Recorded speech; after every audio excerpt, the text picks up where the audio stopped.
Welcome to Your Need to Know. I'm your host, Catherine Reed, and today we are talking with the founder of BRAWS, Bringing Resources to Aid Women in Shelters. The founder is with us today, Holly Seibold. Thank you so much for being here. Thank you so much for having us. So there was a pivotal moment last week during a forum in Arlington for our two gubernatorial candidates where this woman stood up in front of the microphone and asked Lieutenant Governor Ralph Northam a very pointed question. And I'm like, who is this woman and what is BRAWS? So tell us the question you asked. Right. So BRAWS delivers feminine hygiene products to local homeless shelters. We provide those items because our government does not provide them. Money is not allocated to shelters, to schools, to prisons, to government facilities to ensure that our women and girls are receiving these items. It's not covered under food stamps, which SNAP, and it's not covered under WIC or Medicaid, even though it is it's deemed a medical device under the FDA regulations. It's also a very expensive item for any woman who's ever purchased these items. Their average price of a tampon or pad box is about $10, and on top of that $10 price, there's a hefty 6% tax, which all Virginians have to pay. Right, and so you were basically asking, why is that? Yes. And what are you going to do to change that? Exactly. I was asking the question about what he plans to do if he's governor to change these obstacles that are placed on women, and I really want to know how he's going to increase access to these items and change the affordability of these items. Right, and I think.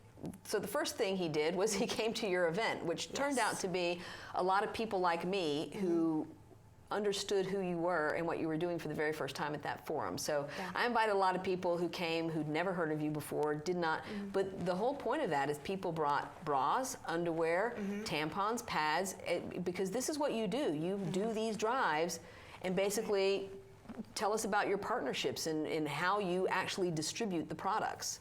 Right, we're a volunteer-based organization, which means we have no paid staff, so we rely heavily on the community.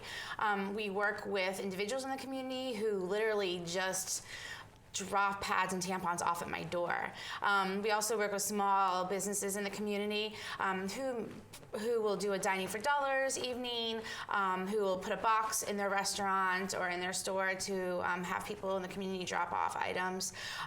We write grants to the federal government, to corporations. We just rely heavily on the community to get these items. And on top of that, we also rely on volunteers to distribute the items. So we need those volunteers to find shelters and match those shelters up with the needs that we have to offer. We need volunteers to deliver them. We do distribution days where we'll set up an event at a family shelter and the women will come and just literally shop. All of our items are new and unopened, and that's, I think, what distinguishes us from other organizations. We do not accept used products. Used bras and used underwear, of course, and feminine hygiene products have to be sealed and not opened. And so when the women come to us, it's really like I believe it's a wonderful shopping experience where they're choosing and they can go try on the bras and figure out what they would like and what they need. And so you're working with a lot of shelters in this area. So I sit on the Bright Paths, and we were talking about the fact that you work with Bright Paths, which is not something I knew either. But there's a lot of shelters who help women who are homeless, who are victims of domestic violence, and also talk about teenagers. Let's talk about, there are actually girls in school who need to go to school every day who do not have the money or access to these products. Right. I'm a former teacher, and so the situation with the girls is very personal to me. When I began BRAWS, we focused specifically on the shelters. It was just easier for me to access the program coordinators at the shelters, and the women were more apt to talk about menstruation and come to us for the products. The girls has been a little bit of a challenge because even when we show up at the shelters, we don't often see the girls. It's just something that's taboo and embarrassing for them. So we had to find a different strategy in reaching the girls. And about a year ago, I applied for a grant from the Cloud Break Foundation, and they rewarded us $10,000 as a result. And we were able to use this money specifically for girls in Fairfax County. And really the goal of the program was to identify at least almost 100 girls and provide them those items monthly. The mission of that project was to let girls know that you want to do swimming during the summertime, no problem. You're going to be protected. You want to do theater in the spring, no worries. You're going to have supplies. So it's taking away that fear and that anxiety that they normally would have, and allowing them the freedom and the independence to do whatever they want, because they know that every month they will receive that supply of menstruation products from us. So that's one of the reasons that when Jennifer Boysko introduced this legislation, making these products tax-free based simply on the fact that they are not optional. Women do not opt into or out of having a period every month. That's just a reality that perhaps the legislators, who are mostly men, really don't get at all. Right, it's a basic need. She called it the Dignity Act, you know, because there is something. I can understand teenage girls, adolescents are having enough trouble dealing with puberty, and they're changing bodies and being in public places where, you know, you fear the worst could happen. You know, any woman, every woman knows this because we've all lived through it. So the fact that you are trying to provide a dignified way too for young girls to have access to products without feeling that sense of embarrassment about not being able to afford it or not having access, or this is really important. This is so important to adolescent girls' sense of self. So the first thing that the legislators did was before they killed the bill, was to strip the name, the Dignity Act, off of it first. I mean, I don't understand why we can't talk about menstruation in this country in 2017. It's unbelievable to me. I mean, it really is. It's half of the state. It's half the population, right? Yeah, in the country, in the world. Right, and we still cannot talk about the fact that people need, you know, women need these products. And it's not something that is, well, an optional item, which is, and to your point about WIC and SNAP and all these other things that do not cover these as being necessities. If it was covered under WIC or SNAP, then we wouldn't even be here talking about this today, because the products would be free. And so they wouldn't need our organization, or they wouldn't need our government to eliminate the sales tax on it. I mean, it should be something that's provided, but it's not. And so we need to make change. So your nonprofit basically is, and I know that the other night, Monday night, Sylvia's Sisters was up from Richmond. They do something similar. Exactly. They're based out of Richmond, and there's another organization, the Period Patch, which is based out of Richmond, and both of them do similar work to us. Sylvia's Sisters works with the schools outside of the city as well as inside, and Period Patch works with the shelters, and I think they do a few schools as well. And they're providing the same services we do, because they recognize that the schools and the shelters aren't doing it. So somebody needs to help these children who are living in low-income situations, and these women who are, as you said, domestic violence survivors and single moms and people who need to worry about surviving and more so finding a job and living independently, and they don't need to be worrying about where they're going to find their basic needs.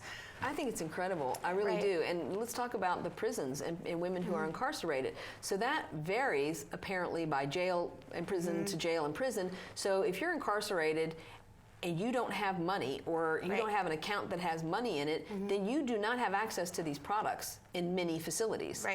I've heard of many stories where menstrual supplies are being used as a game, as a power struggle between the people who are guarding them and the prisoners, where they'll give, let's say, 10.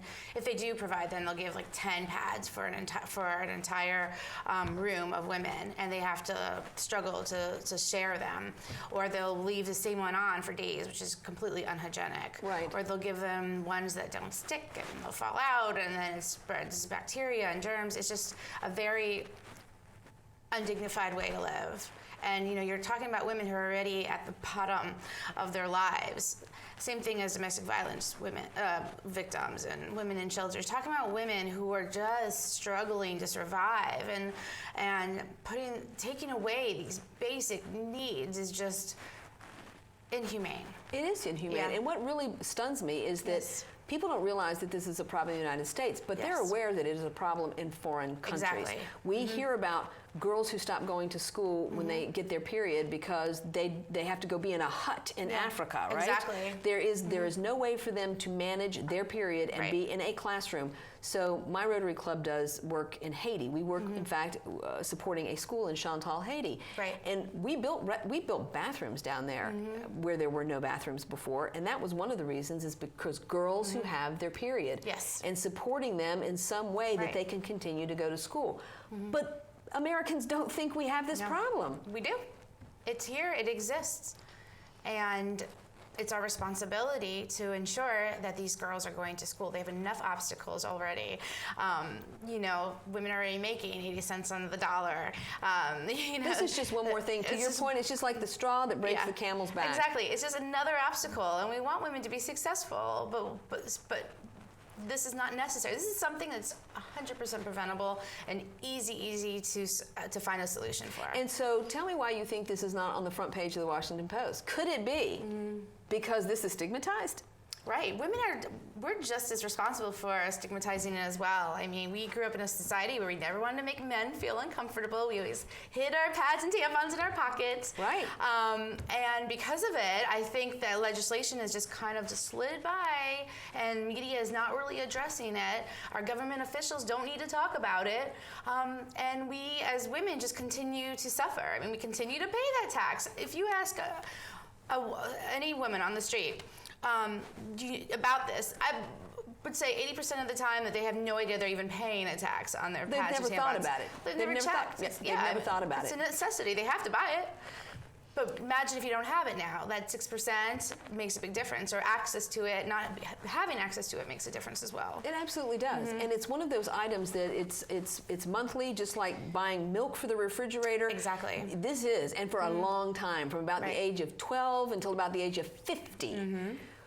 And that's what I want to talk about when we get back after this break. I really want to talk about the fact that we are, in fact, not looking at the overall cost to women to have to buy these products, to have to pay a sales tax from the age of 12 to the age of 50. There's nothing comparable for men. And when we get back, we are going to talk to Holly about the ways in which BRAWS is trying to educate the public and raise the awareness. And we're also going to tell you how you can get involved in supporting BRAWS through volunteering, donation, and their upcoming run.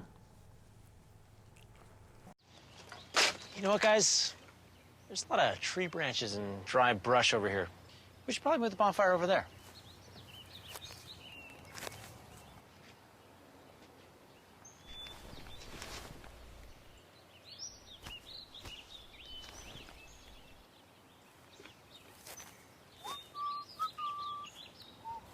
I'm guessing Smokey liked that idea.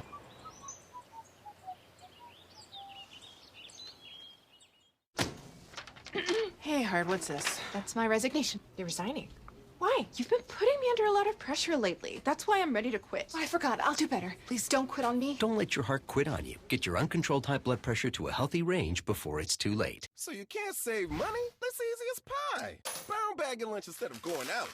$6 save times 5 days a week times 10 years is $21,000. That's a lot of lettuce. Small changes today, big bucks tomorrow. Feedthepig.org.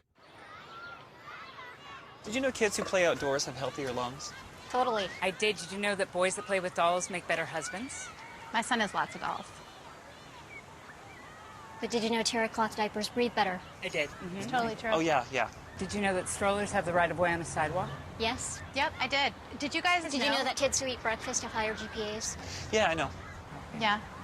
That's actually what I was going to say. Did you know babies should never touch silver? It's really bad for them. I knew that. Did you guys know that statistically friendly kids have more friends?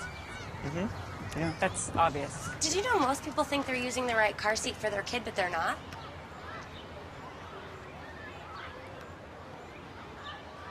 Parents who really know it all know for sure that their child is in the right seat at the right age and size. Visit safercar.gov/the right seat to make sure your child is protected. I'm putting that on my blog. I just put it in mine.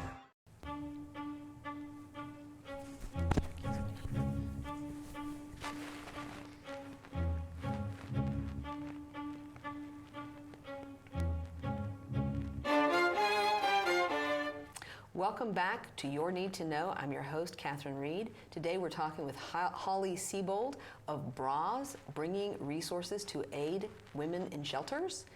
Thank you so much for being here, Holly. Thank you again. So you started this organization 3 years ago, and you were telling me that you have a big annual fundraiser. Tell us about how that started and how it's grown.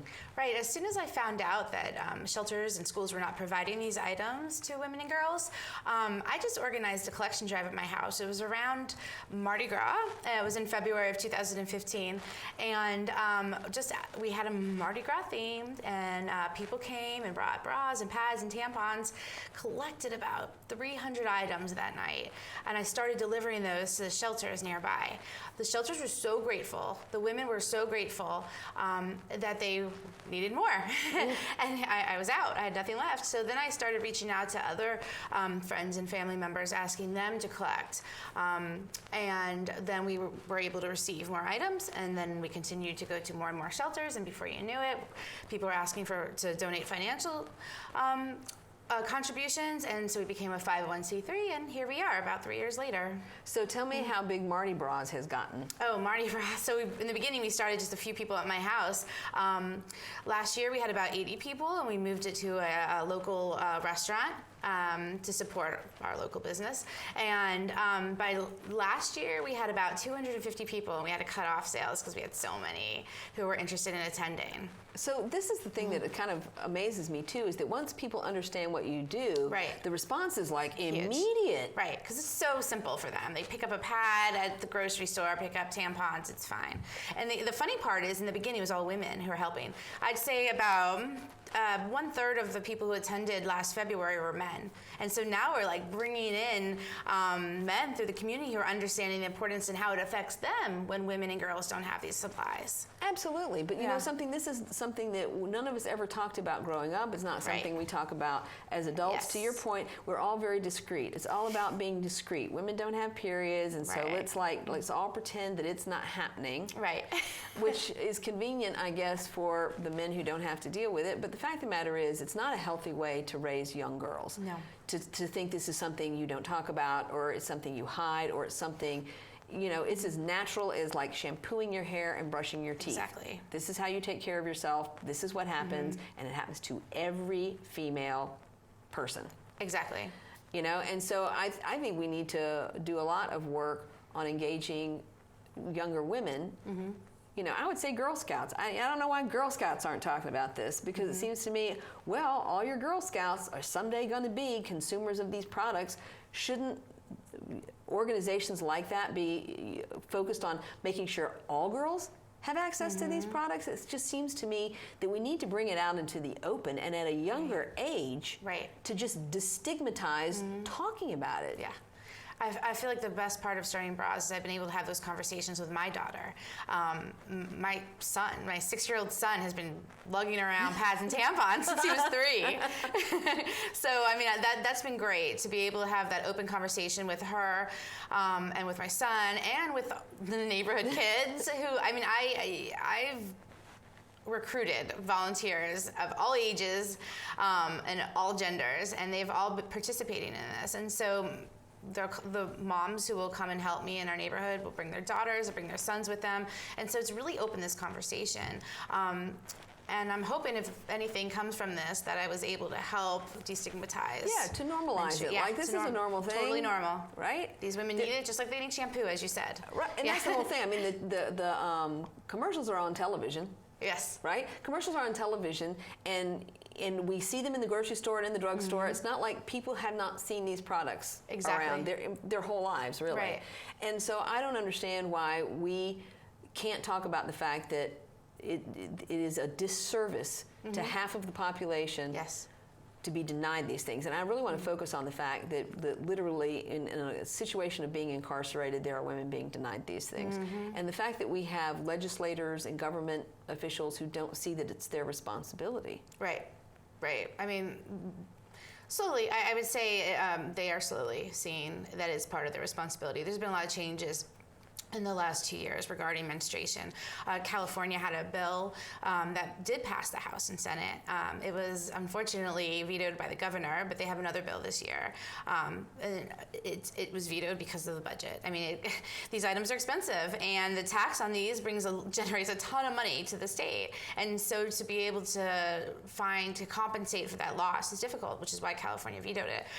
In DC, just last year, I worked with the UDC Legislation Clinic, and we worked on a bill with Congresswoman Anita Bonds, and the bill did succeed and was passed, and it was made into law. However, the mayor of DC did not include it in the budget when she was putting together the 2018 budget. So it's a law, but it still was something that they couldn't compensate unfunded. for. It's an unfunded mandate. And Friday I'll be at the hearing in DC to appeal this decision in the budget. And we're trying to do whatever we can to make it happen. But that was a $3 million loss, and they couldn't find a way of getting the money back, which I find is sketchy, because I feel like they can work to find something. So perhaps we could tax Viagra, we could Perhaps. tax Rogaine. Yes. So if we let's just say we're going to tax Cialis, Viagra, I don't even know what they're all. But has anybody done a study to say what it would generate if we taxed that versus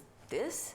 Any study you know Not of? that I know of. I know that in Delegate Keem's bill 2 years ago, they did a impact study, and it was $5 million would be the lost revenue for the state of Virginia. Last bill, the Dignity Act with Delegate Boysko, was a $25 million impact because she included toilet paper and adult diapers in it as well. And they said in subcommittee both times, we just can't find the money. Which is really interesting, because I heard at the forum the other day that they spend $65 million a year just working on enforcing marijuana rules. Right.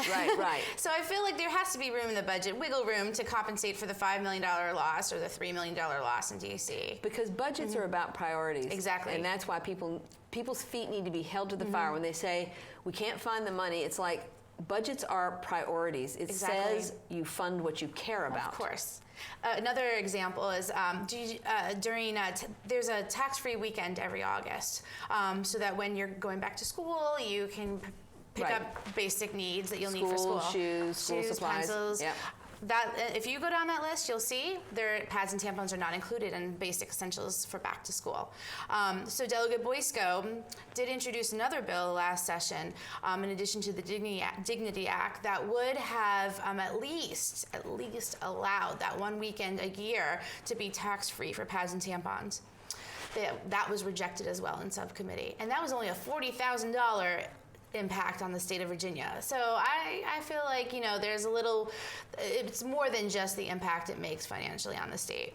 I agree with you. And the thing about saying, because I remember that Delegate Boysko is one of them said, we don't see what this has to do with education. Right. What does it have to do with education? I'd like to bring a group of 14-year-old girls to the next hearing to describe what it's like to manage your period in school. I would like for them to do that in excruciating detail. Great idea. In front of a panel of men to really describe raising your hand, I need to use the restroom, where do you put your tampon and your pad so that you're not just flinging it out of your purse and carrying it down the hallway. How are they supposed to concentrate if they're managing this? But if a man has never managed it, they clearly have zero idea. Exactly. Or if they can't manage it, they just stay at home. For 4 days. Right. And I think that there's this enormous gap of knowledge because it is about lived experience. And to Ralph Northam's point, and he made this point at your fundraiser on Monday, part of the solution is more women need to run for office and more women need to be elected because there is a different lived experience. Well, and I agree, but I still think that's a long-term solution. I think that we need change, and we need it now. I agree, and I think we should need an army of like 14, 15-year-old girls, because I'm like, just bring them in by the busloads and have them testify. Really in excruciating detail. We need to rip the stigma away from this like a Band-Aid, off a wound. Just rip it right off. It might be uncomfortable in the short term, but over the long term, this is ridiculous for us to talk in circles around this unmet need for so many women. Exactly. And I think part of the problem too, and this is a bigger problem I think for the state of Virginia, but is that the lack of transparency in the subcommittees. Because I think your idea is great, but they will still, the legislators, will still vote the way they want to vote because it's unrecorded. They're not held accountable. There's no transparency. There's no recording. It was done, and I think Delegate Boysko mentioned 7 o'clock in the morning. 7 o'clock. No, I didn't even have enough notice to get there. I mean, we got there in time, but most people in the state of Virginia, unless they're as motivated as me, wouldn't be able to get there in time. So they kept it purposefully hidden. And I think it's a bigger problem because, like, how are we going to make change when nobody even knows that this is happening? And Virginians truly do not understand how the sausage is made. Most of them have never visited, never lobbied, never sat in a gallery, never sat in a hearing to understand that this is how it's done. Right. We need people to become active and to be contacting their representatives on a continual basis. I agree with that because that makes a difference. The number of emails, phone calls, and actual office visits is recorded. And so when people are like, well, how can my one phone call make a difference? It can make a lot of difference if there's 300 people calling too. Right. And to me, this is a bipartisan issue. I mean, this is not a Democrat or Republican. I mean, not at all. Regardless of what your political stance is, you're getting your period. Yeah, and so all of our representatives need to know that. I agree. And one of the things that Progress Virginia did this past session, which I think more Virginians need to do in the 2018 session, is live stream it. Live stream they fanned out and they had volunteers and they live streamed those subcommittee hearings, even the ones early in the morning. That accountability combined with the phone calls, combined with the visits, and talking to each other. I hope more women's clubs, garden clubs, I hope Rotary and Kiwanis and everybody else sees this as an opportunity to do the fundraising for you, to do drives for tampons and pads and bras and underwear. But also, in doing that, I hope these organizations put their clout behind real change. Right.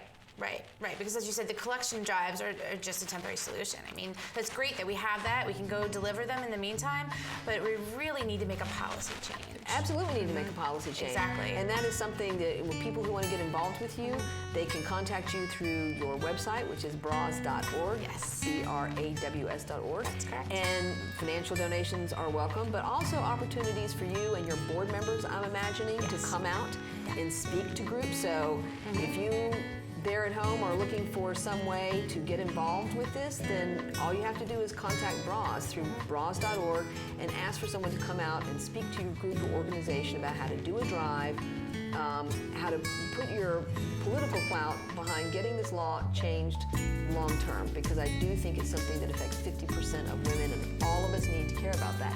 Thank you so much. Holly? Thank you so much. And there you have it. This is what you need to know.